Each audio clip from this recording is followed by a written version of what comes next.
Honorable Dominic LeBlanc, Minister of International Trade and Intergovernmental Affairs, and U.S.-Canadian Relations. Minister of International Trade and Intergovernmental Affairs and President of the King's Privy Council for Canada. Moi, Dominic LeBlanc, je promets et I, jure Dominic LeBlanc, do solemnly and sincerely swear that I shall be a true and faithful servant to His Majesty King Charles III as a member of Her Majesty's Privy Council. I do solemnly and sincerely promise and swear that I will truly and faithfully, and to the best of my skill and knowledge, execute the powers and trusts reposed in me as Minister of Intergovernmental Affairs and Trade. I, Dominic LeBlanc, do solemnly and sincerely promise and swear that I will truly and faithfully, and to the best of my skill and knowledge, execute the powers and trusts reposed in me as Minister of International Trade and Intergovernmental Affairs and President of the King's Privy Council for Canada. Okay, Dominic LeBlanc, a good friend of Justin Trudeau, someone who also had been thought to consider to run for leadership, but got behind Mark Carney, takes on the role of Minister of International Trade and Intergovernmental Affairs, really playing, David, to his strengths, I say, which are political. Yeah. He is very good at building relationships. Yeah, the Canada-U.S. relations component of his responsibilities will probably be the most important thing. I always refer to him on my show as Minister of Janitorial Affairs, because whenever there's a mess, they send Dom LeBlanc in to clean it up. And the biggest mess on the planet right now is happening with the Canada-U.S. border and that trade relationship. So he's got his work cut out. He's the best political athlete in the cabinet. I think that's safe to say. He's going to need every ounce of that skill in the time ahead. But he was finance minister for a very short period of time, and I must say he was quite thrilled with that job, and he stepped into it, of course, on the day that Chrystia Freeland resigned. So, you know, he stepped up for then Prime Minister Justin Trudeau and up for Liberals in that moment. Mélanie Joly, A finance minister who never did a fall economic statement or a budget. No. Bizarre. à nous et sera assermentée prochainement cet après-midi. She will be coming to be sworn in Minister of Foreign shortly. Affairs and International Development, is unable to join us this morning, but will be sworn in at a later time this afternoon. Mélanie Joly is in Maintenant, Charleroi wrapping up François-Philippe the Champagne, foreign Minister ministers of meeting. Finance. She'll make her way back here to be sworn into the job she already has as Minister of Foreign Affairs, though she's adding international development, because part of what today's exercise is also about consolidating departments and portfolios. All right, here's the new finance minister. I, François-Philippe Champagne, do solemnly and sincerely promise and swear that I will truly and faithfully, and to the best of my skill and knowledge, execute the powers and trusts reposed in me as Minister of Finance. I, François-Philippe Champagne, do solemnly and sincerely promise and swear that I will truly and faithfully, and to the best of my skill and knowledge, execute the powers and trust as Minister of Finance. Prime Minister. All right, François-Philippe Champagne becoming Minister of Finance. He has done some pretty bold things in his previous portfolio, David, as Minister of Innovation. Been behind, for instance, getting the electric vehicle plants built here, but this is a job he's certainly qualified for. Certainly a job I think he wanted, perhaps for sure. coveted, right? That this is the #2 job in the Canadian government. I think it's safe to say behind the Prime Ministership is the Minister of Finance. And it was interesting that he was in Washington yesterday with Dominic LeBlanc and Doug Ford to meet with Howard Lutnick. There was no clear, obvious reason why the Innovation Minister would have been there unless it was your introductory meeting to the Commerce Secretary. You had a question, didn't you? Yeah, you were like, yeah, because I was like, what's going on with that? But no, he has worked in Canada, U.S., and obviously the economy is an important part of that whole thing. But Anita Anand, Minister of Innovation, he gets to focus on Science that and while Industry. LeBlanc focuses on the relationship. Anita Anand, Minister of Innovation et Sciences. okay, meanwhile, Minister Anita Anand takes on a Minister of Innovation, Science and Industry, also an important economic portfolio, the one that François-Philippe Champagne had previously. I, Indira Anita Anand, do solemnly and sincerely promise and swear that I will truly and faithfully, and to the best of my skill and knowledge, execute the powers and trusts reposed in me as Minister of Innovation, Science and Industry. Moi, Indira Anita I, Indira Anita Anand, do do solemnly and sincerely promise and swear that I will truly and faithfully, and to the best of my skill and knowledge, execute the powers and the trusts reposed in me as Minister of Innovation, Science and Industry.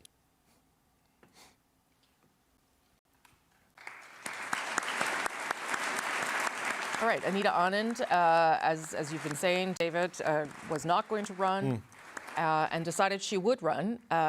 In part, she says, to deal with Donald Trump. She felt she had a responsibility to do that. Though, obviously, when polls improve, your responsibility also likely gets real. As retirement plans go, Minister of Innovation, Science and Industry is not a good one because you're going to be pretty busy. Yep. So look, she's the MP for Oakville. I had said earlier that when Navdeep Bains was in this job, things were running through Brandon. Mississauga. Navdeep Bains is from Mississauga.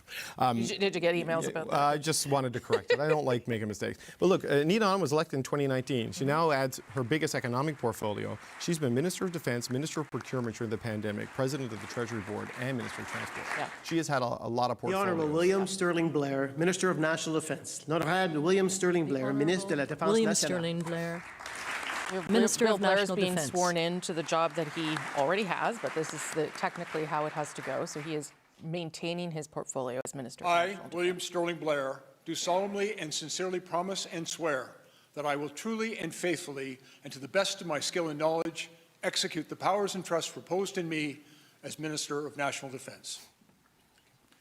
Thank you, John.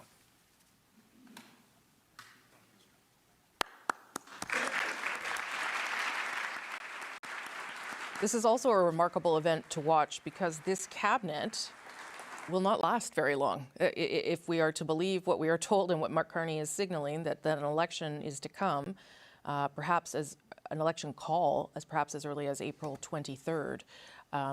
Obviously, the cabinet remains in caretaker mode, but this is not going to be a cabinet with a long shelf life, David. Well, Canada cannot be without a government, right? And so even if you go into a 5, 6 week, 7 week, who knows, election campaign, you need people in these critical roles to respond to things that could happen because the world doesn't stop, and it certainly, at this point in history, it doesn't even slow down. The Honourable Patty Hajdu, Minister of Indigenous Services. L'Honorable Patty the Hajdu, Honourable Ministre des Services Patty des Hajdu, Minister of Indigenous Services.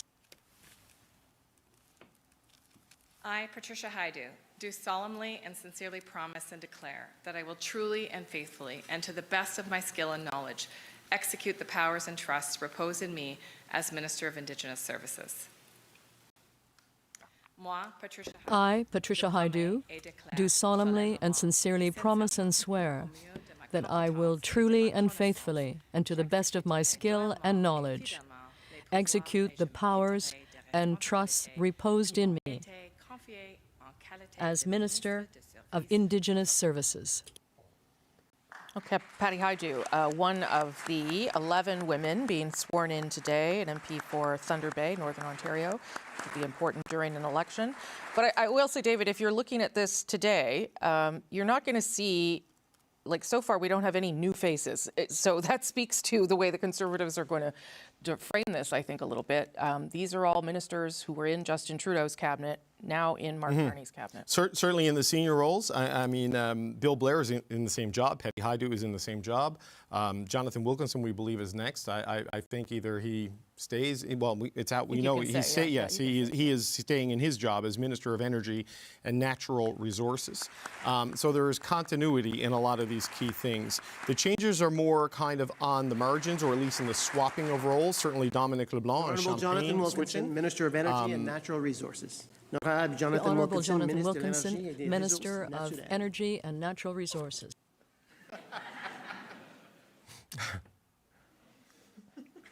They're all a bit confused at redoing this. Hard to know where you're supposed to I, nod. Jonathan Wilkinson, do solemnly and sincerely promise and swear that I will truly and faithfully, and to the best of my skill and knowledge, execute the powers and trusts reposed in me as Minister of Energy and Natural Resources. I, Jonathan Wilkinson, do solemnly and sincerely promise and swear that I will truly and faithfully, and to the best of my skill and knowledge, execute the powers and trusts reposed in me as Minister of Energy and Natural Resources. Okay. Okay, so Jonathan Wilkinson stays in his portfolio. It is a challenge to show change when you are a new Prime Minister, when you are dealing with the deck of cards that you were left by Justin Trudeau. But that, you know, and again, stability, continuity is important, but you're fighting it on two fronts there. You need to show stability, and you also need to show you're different than the previous guy. Yeah, but you also don't want to be plunged into this period of economic uncertainty with an entirely inexperienced cabinet, especially going right into an election. Just on Wilkinson staying in energy and natural resources, Champagne going to finance, and I'm not sure how Anita Anand fits into this as Minister of Innovation, Science and Industry. If you look at the difficult relationships with some of the premiers, Danielle Smith in particular, she speaks highly of Champagne, speaks highly of Wilkinson relative to someone like Stephen Guilbeault. So those relationships could work to some degree. Président du Conseil du Trésor. Okay, Ginette Petitpas-Taylor moves into an economic portfolio, President of the Treasury Board. Is that a return for her, Rosie? Did she hold that before? I believe she did. Yes. Before. My ear. Someone in my ear tells me she did. Ginette Petitpas-Taylor, that's right. do solemnly and sincerely promise and swear that I will truly and faithfully, and to the best of my skill and knowledge, execute the powers and the trusts reposed in me as President of the Treasury Board. I, Ginette Petitpas-Taylor, do solemnly and sincerely promise and swear that I will truly and faithfully, and to the best of my skills and knowledge, execute the powers and trust reposed in me as President of the Treasury Board. Yeah, she moved into that in the cabinet shuffle precipitated by Chrystia Freeland. There have been so many things that have moved around, you forget. Yes. But yes, that's a continuity in that role. Interestingly, Chrystia Freeland will be sworn in a little bit. She's not just Minister of Transport, Rosie. She's also adding internal trade, which with all of the talk about interprovincial trade barriers, Carney saying, I want to build one economy in Canada instead of 13. She has a good relationship with a lot of the premiers, right? With Doug Ford and others, her ability to work with them in the past.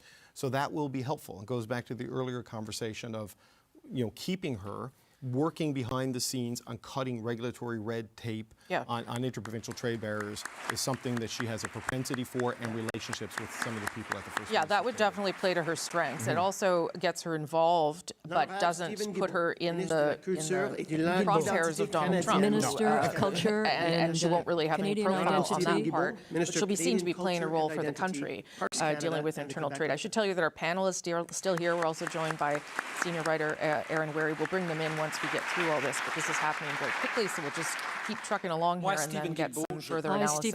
Here's Stephen Guilbeault. He is moving to a new job and a new department or a new consolidation of a department. It's called Minister of Canadian Culture and Identity, Parks Canada, and of course becoming Mark Carney's Quebec lieutenant. Culture and identity. I'm not sure what, is that a Quebec issue? It's going to be heritage. Sure. Yeah. He's going to take on the heritage portfolio. Execute the powers and trusts reposed in me as Minister of Canadian Culture and Identity, Parks Canada, and Quebec Lieutenant. Thank you. Merci, John. So what I was told, Rosie, is he will take on the heritage portfolio. That will be part of it. And of course, the Parks Canada will give him responsibility for stewardship of large tracts of Canadian land, which are trying to protect and preserve as part of the environmental agenda, but also responsibilities for biodiversity. And there's been parts of the oceans that have been set aside, you know, as marine preserve. So he gets to work on that side of the environmental ledger. Terry Duguid, the Cabinet Minister from Manitoba, will be the new Minister of Environment. But Canadian culture and identity, the fight over the CBC, the future of Radio-Canada, the sovereignty of Canada as an independent country versus the U.S. Right. This sort of fits into that Transport and internal trade. It also then takes someone out of environment who was much maligned in Western Canada. All right, here now, Chrystia Freeland, the runner-up by not very much for the leadership candidate being sworn in. I solemnly and sincerely promise and swear that I will truly and faithfully, and to the best of my skill and knowledge, execute the powers and trusts reposed in me as Minister of Transport and Internal Trade. Moi, Chrystia Freeland, Chrystia Freeland, do solemnly and sincerely promise and swear that I will truly and faithfully, and to the best of my skill and knowledge, execute the powers and trusts reposed in me as Minister of Transport and Internal Trade. All right, Chrystia Freeland, once Deputy Prime Minister and Finance Minister and Liberal leadership candidate, taking on a new role for Mark Carney, Minister of Transport and Internal Trade. Friendly greeting there. I think surprising a little bit that, surprising to me, that Chrystia Freeland would agree to take on this particular role, though she had really no bargaining or leverage, given that she didn't fare well in the leadership race. But I'm a little surprised that she took on a lesser job. Yes, it is surprising, though the internal trade is an important one. Sure. And I go back, advice Ed Roberts once gave people. Ed Roberts was a former Lieutenant Governor of Newfoundland and Labrador, former Cabinet Minister there. He said, get the seat at the table and work out from there. No matter what it is. And your worst day in Cabinet is better than your best day as a backbencher, I would suggest, especially Minister of Health. If you've been the Deputy Prime Minister. Honourable Kamal Khera, Minister of Health. Okay, Kamal Khera, who is entering into a new portfolio. She is a nurse by training. She's becoming the Minister of Health. I, Kamal Khera, do solemnly and sincerely promise and declare that I will truly and faithfully, and to the best of my skill and knowledge, execute the powers and trust reposed in me as Minister of Health.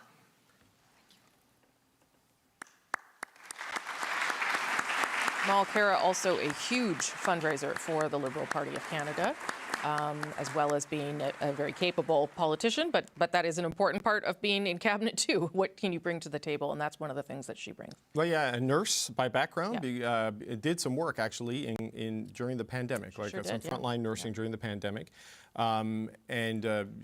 She was Minister of Seniors at the age of 35, if I remember correctly, which was an interesting, contrast in terms of what her duties were. But look, this is not just about health delivery. This is about negotiating with provinces, about holding them accountable on getting deals in place and living up to standards, advancing on pharmacare, dental care, all of these things. Anita, Minister of Justice and Attorney General of Canada, and Minister of Crown and Indigenous Relations during the pandemic when she had sort of Gary and on the side because she felt it was her duty to Minister of Justice and Attorney General of Canada, and Minister responsible for Crown and Indigenous Relations.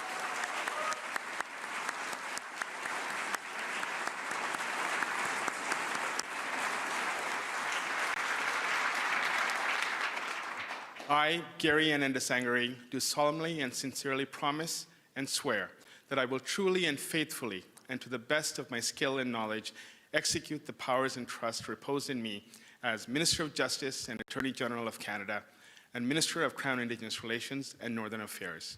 As Minister of Justice, I will see that the administration of public affairs is in accordance with the law. As Attorney General of Canada, I will uphold the Constitution, the rule of law, and the independence of the judiciary and of the prosecutorial function. I, Gary Anand, do solemnly and sincerely promise and swear that I will truly and faithfully, and to the best of my skill and knowledge, execute the powers and trusts reposed in me as Minister of Justice and Attorney General and Minister of Crown Indigenous Relations and Northern Affairs. As Minister of Justice, I will ensure that the law is respected. As Attorney General of Canada, I will ensure that the Constitution of Canada is respected, as well as the independence of the judiciary and the prosecutorial function. Okay, there's Gary Anand. I'm going to get his name right. Gary Anand. How do you get it so well? Anyway, he was the parliamentary secretary to the Minister of Justice previously. He is a lawyer by trade, so this makes sense in terms of a position for him. But that's a big portfolio: Justice Minister, Attorney General, and Minister of Crown, Indigenous Relations, and Northern Affairs. So you can see there that, Prime Minister Carney is asking people to take on a whole lot in a bid to keep this cabinet small. And Gary Anand is also has a reputation as one of the best fundraisers and organizers in the GTA. Yeah. That when he gets his riding on lockdown, he's out in other people's ridings nearby, helping them get organized, sign up, vote ID, and raise cash. So that matters when your war cabinet is also an election cabinet. Chief Government Whip. Honorable Richie Valdez, Whip du chef Honorable du Richie gouvernement. Valdez, Chief Government Whip. Okay, Richie Valdez was Minister of Small Business, moving into the role of Chief Government Whip, which is not so important when the House is not sitting, I will say.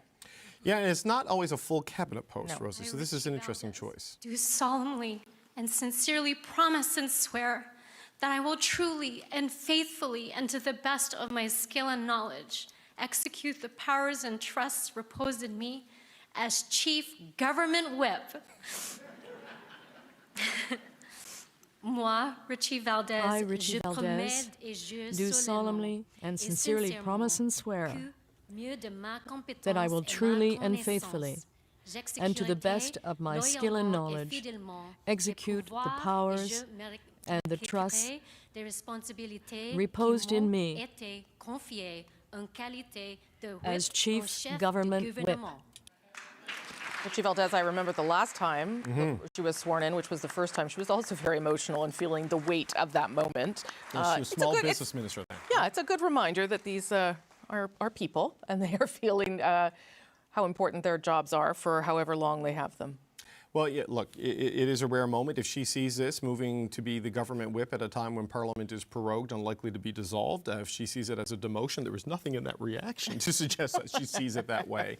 Clearly, with the new Prime Minister coming in and keeping her in, you know, a leadership role of this sort matters to Richie Valdez. The first Filipina cabinet minister. There was a Filipino cabinet minister in the past, but she was the first woman with Philippines descent to join the federal cabinet. Stephen Garrett McKinnon, Ministre de l'Emploi et des Stephen Familles. Garrett, The Honorable Stephen Garrett McKinnon, Minister of Jobs and Family. So Minister McKinnon here picks up families, and I think, David, you understood that he was going to be doing a whole bunch of things in this portfolio. Yeah, Minister of Jobs and Families. It's not labor, it's jobs. That's an interesting choice. And families, that's also an interesting choice from a branding perspective. So let's have him take the oath. Stephen Garrett McKinnon, Stephen Garrett McKinnon, do solemnly and sincerely promise and swear that I will truly and faithfully, and to the best of my skill and knowledge, execute the powers and the trusts reposed in me as Minister of Jobs and Families. I, Stephen Garrett McKinnon, do solemnly and sincerely promise and swear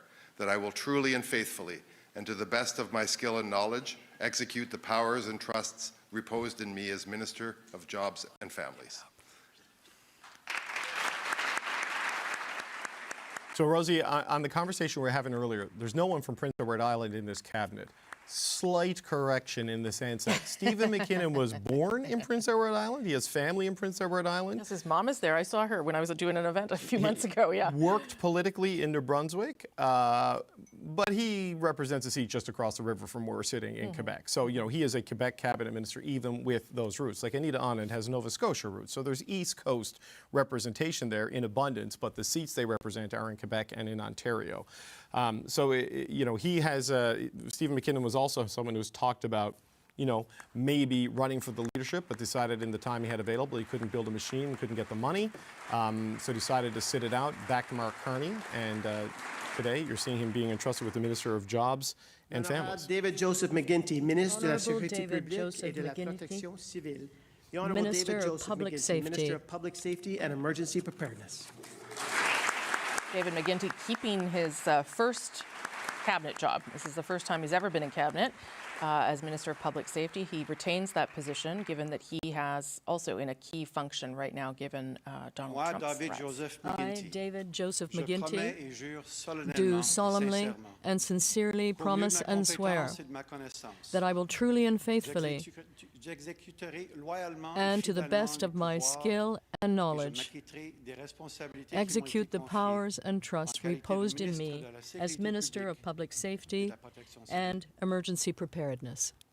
I, David Joseph McGuinty, do solemnly and sincerely promise and swear that I will truly and faithfully, and to the best of my skill and knowledge, execute the powers and the trusts reposed in me as Minister of Public Safety and Emergency Preparedness. Thank you very much. I would say that this cabinet, and you don't have to agree with me, David, but I would suggest that there's sort of two tiers, right? There's a tier that is about a focused cabinet on a critical issue at a time of an existential threat against the country.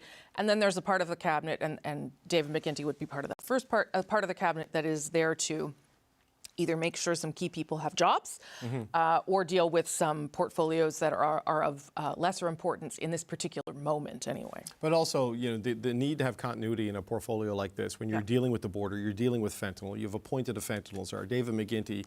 I also think this maybe suggests that Mark Carney's not going to run on Ottawa South, which again was one of the other rumors is David McGuinty's seat.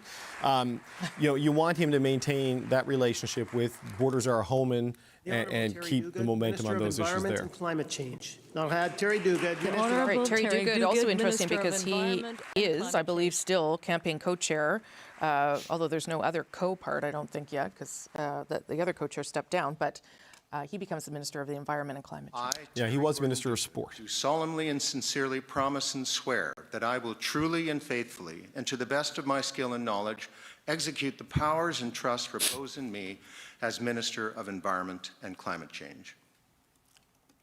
I, Terry Gordon Duguid, do solemnly and sincerely promise and swear that I will truly and faithfully, and to the best of my skill and knowledge, execute the powers and trusts reposed in me as Minister of the Environment and Climate Change. Okay, and Minister Duguid, Minister from Manitoba, stepping into a portfolio that is important personally to Mark Carney. He spent much of his life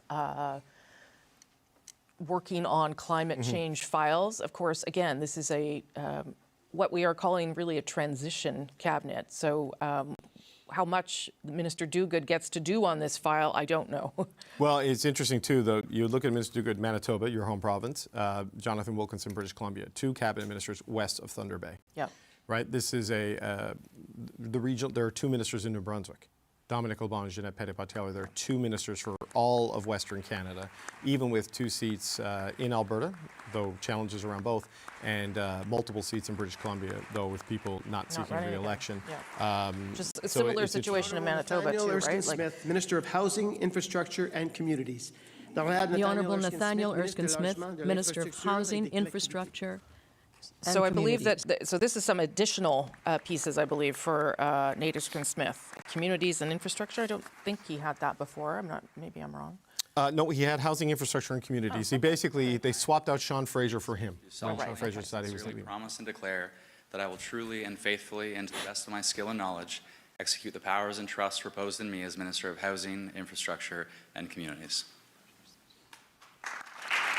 And interesting here because he also had decided he wasn't going to run. Yeah. Then he was offered this job.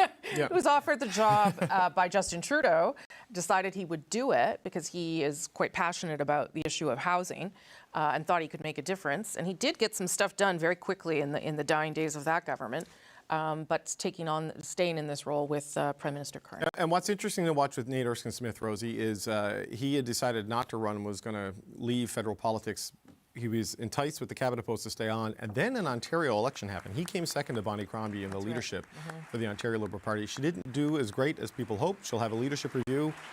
Depending on the federal election, what does the future hold for Nate Erskine-Smith? Rachel Bendayan, The Honourable Minister Rachel Bendayan, Minister of Immigration, Refugees, and Citizenship. Okay, Rachel Bendayan, a Montreal MP, becoming Minister of Immigration, Refugees, and Citizenship. I would view this as a promotion. And she's taking over for Mark Miller, who is left out of cabinet, another close friend of Justin Trudeau's. We'll talk about that in a minute. Rachel Bendayan, do solemnly and sincerely promise and swear that I will truly and faithfully, and to the best of my skill and knowledge, execute the powers and trusts reposed in me as Minister of Immigration, Refugees, and Citizenship. I, Rachel Bendayan, do solemnly and sincerely promise and declare that I will truly and faithfully, and to the best of my skill and knowledge, execute the powers and trusts reposed in me as Minister of Immigration, Refugees, and Citizenship. Thank you. Yeah, Rosie, Rachel Bendayan was Minister of Official Languages and Associate Minister of Public Safety, right? Immigration is a very important economic portfolio. Its issues in that file under the Liberals have contributed to the affordability and the housing crisis by letting too many people in. It's led to instability in the post-secondary sector at the provincial level, largely because of a lot of colleges springing up and then being fed by federal approvals. But it's also an issue with the Canada-U.S. relationship, right? With people crossing the border, as the president defines it. Immigration is a core part of dealing with some of those challenges. We saw Mark Miller taking steps with David McGuinty, but former Minister Miller now back to the backbench. Interesting, too, that it remains a portfolio with a Quebec minister, because Quebec also has its own abilities, rights, when it comes to immigration. So good to put someone there that would understand the complexities in that relationship as well. Okay, here is Elizabeth Briere, Minister of Veterans Affairs and Minister responsible for the Canada Revenue Agency. Those are two ones that that's a big portfolio there as well. Do solemnly and sincerely promise and swear that I will truly and faithfully, and to the best of my skill and knowledge, execute the powers and trusts reposed in me as Minister of Veterans Affairs and Minister responsible for the Canada Revenue Agency. I, Elizabeth Briere, do solemnly and sincerely promise and declare that I will truly and faithfully, and to the best of my skill and knowledge, execute the powers and trusts reposed in me as Minister of Veterans Affairs and Minister responsible for the Canada Revenue Agency. Mel helpfully reminds me that the last time she was sworn in, she didn't have a voice, so we didn't. She was Minister of National Revenue, and now she takes on Minister of Veterans Affairs. Well, she's National Revenue and Veterans Affairs, which there's no natural overlap here, right? Well, services to people, I guess. Well, perhaps, but I'm stretching, I realize. Yeah, filing taxes, collecting tax revenue, cracking down on tax cheats, and then supporting people who retire from the Canadian Armed Forces. Yeah. I mean, you're right on the service delivery thing, but there is no clear, obvious vertical integration that I see. But this is what happens when you want a leaner cabinet, right? And you need to make some choices because these are things that need function. It also then speaks, though, to the amount of time that you would be expected to do that. Minister of Fisheries, Oceans, and the Canadian Coast Guard. Very long, given and I'll have Joanne Thompson, Minister of Pestes. Here's Joanne Thompson, who I didn't know before, but you knew, because she is a minister from Newfoundland and Labrador. Yeah, she was Minister of Seniors. Now she's either being rewarded or punished with fisheries. It depends on how the season goes. Thompson, do solemnly and sincerely promise and swear that I will truly and faithfully, and to the best of my skill and knowledge, execute the powers and trusts reposed in me as Minister of Fisheries, Oceans, and the Canadian Coast Guard. This is sort of interesting, though, because I've talked a number of times with the Premier of Newfoundland and Labrador, as have you, Andrew Furey, about some of the challenges around Donald Trump and the fisheries. And so it's kind of interesting to put someone who would know about that in that position beyond just the market challenges. Well, look, I think they've had an issue with fisheries on the East Coast. And I saw that when I was in Nova Scotia for the election. There's all kinds of problems with lobster fishery in South Shore of Nova Scotia, with organized crime and other things coming in there. And the challenge with Minister Lebetelier, and I'm not disrespecting her ability, but she did not speak English. And I'm not saying that should disqualify you from serving in cabinet, but it's just hard part of being a fisheries minister in the Atlantic is you got to be able to go to the wharf and talk to them and talk them down when things are going bad. You kind of have to look at fisheries in the Atlantic the way you look at heritage in Quebec politically, and it was a challenge with Lebetelier. Okay, we're now going to get the three people who did not have cabinet roles before, starting with Ariel Kayabaga, who becomes leader of the government in the House of Commons and Minister of Democratic Institutions. Big promotion for her today.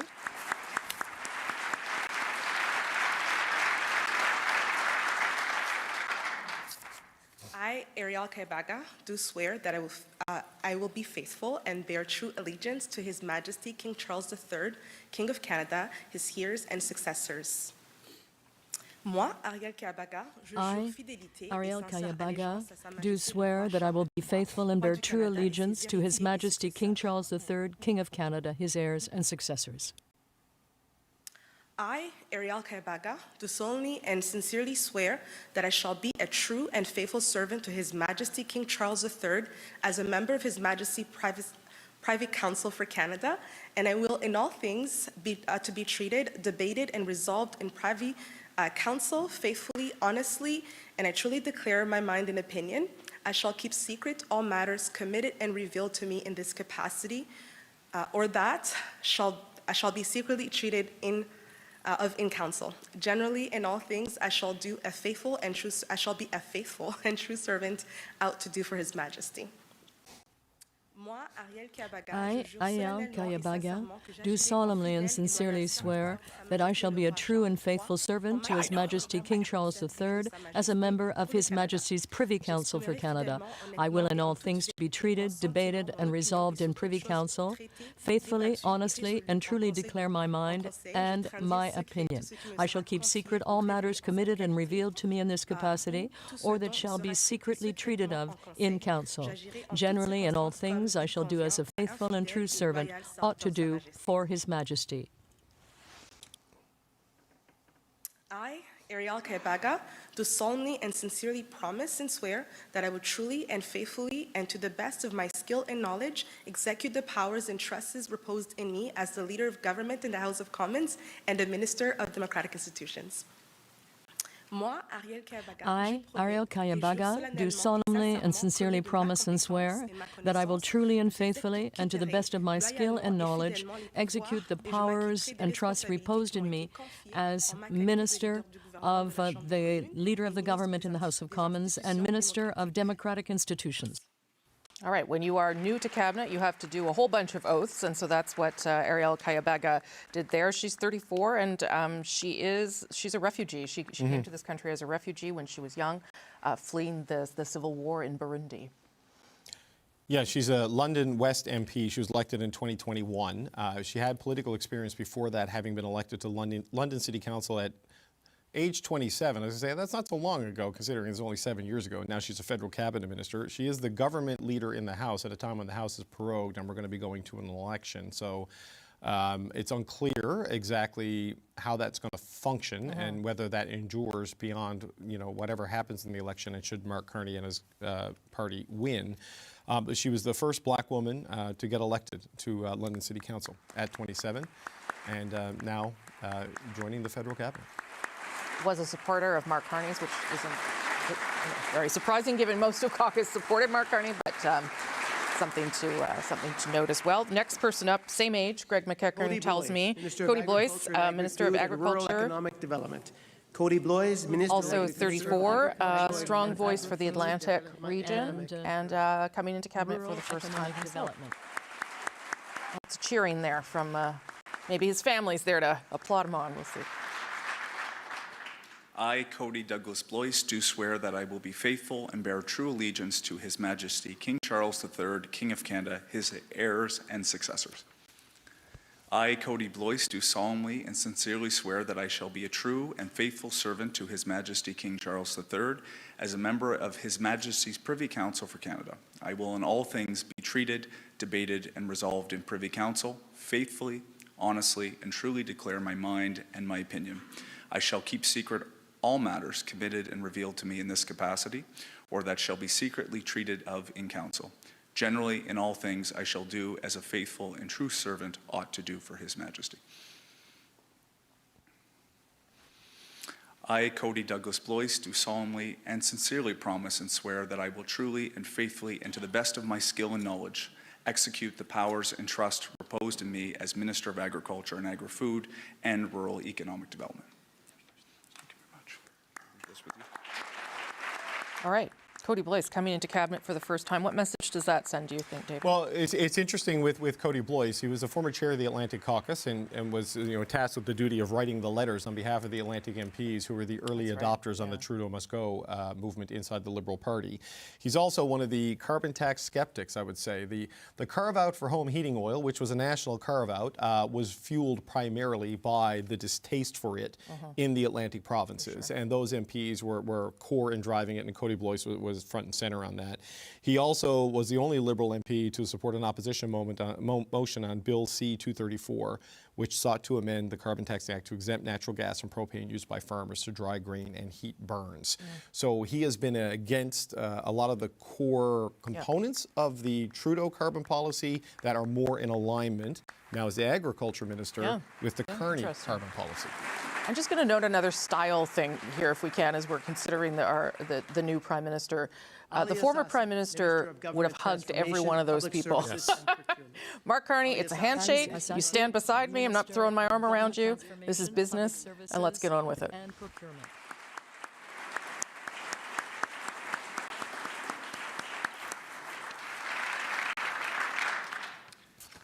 I, Ali Cyrus Assassi, do declare that I will be faithful and bear true allegiance to His Majesty King Charles III, King of Canada, his heirs and successors. I, Ali Cyrus Assassi, do solemnly and sincerely swear that I shall be a true and faithful servant to His Majesty King Charles III as a member of His Majesty's Privy Council for Canada. I will, in all things to be treated, debated, and resolved in Privy Council, faithfully, honestly, and truly declare my mind and my opinion. I shall keep secret all matters committed and revealed to me in this capacity, or that shall be secretly treated of in Council. Generally, in all things, I shall do as a faithful and true servant ought to do for His Majesty. I, Ali Cyrus Assassi, do solemnly and sincerely promise and declare that I will truly and faithfully, and to the best of my skill and knowledge, execute the powers and trusts reposed in me as Minister of Government Transformation, Public Services, and Procurement. Thank you. All right. Ali El-Sassi becoming a new minister too, in a department that is also new, or at least a bunch of things put together. Kind of unclear what Minister of Government Transformation is, but I guess we'll find out. Well, we did have in the old cabinet, Terry Beach was the Minister of Citizen Services, and this was about reforming the public-facing, passport applications, how you get things through, online forums and portals when dealing with the government. It's that sort of daily interaction of things. That could be part of it. Carney, the Prime Minister, Carney, which is the mental transformation we all have to do now. He has talked about using artificial intelligence, for example, to make government more efficient and more productive. You can see that fitting into a position like this, where the transformation of public services component and then procurement, that's the sticky part, right? That's the buying of things, the big purchasing of things, and that's where there's always challenges within government. And that completes the swearing in of Prime Minister Carney's first cabinet, with the exception of Mélanie Joly. The Privy Council will now sign the oath books to formally witness the swearing in of these ministers. Mélanie Joly will be sworn in a bit later, but that is Prime Minister Carney's first cabinet. We'll see whether he gets a shot at making another one, but this is the cabinet that is to take him, to take this country through a challenging time, and to take him and the Liberals through an election that is going to happen in a matter of days. I'll welcome back our panelists as well now. Mel Riche, Greg McEachern, Fred Delory, and CBC's senior writer Aaron Wherry also joining us. Aaron, just because you are joining us, what's your first take on what you've seen here today? I mean, I think Fred said earlier, this is a TV show, not just this, but the cabinet ceremony itself. And I do think in terms of ceremony and style, you took the hug observation from me. Oh, sorry. It is a lot of handshakes and not hugs. There wasn't the starry kind of eyed walk down the driveway. You can, the Conservative argument will surely be that this is still essentially Justin Trudeau's cabinet. It is interesting that there aren't, there had been sort of lots of speculation and rumors that we might see some people who aren't even MPs yet sworn into cabinet today. We didn't see any of that, but there have been some pretty big moves to distance this cabinet from the previous one.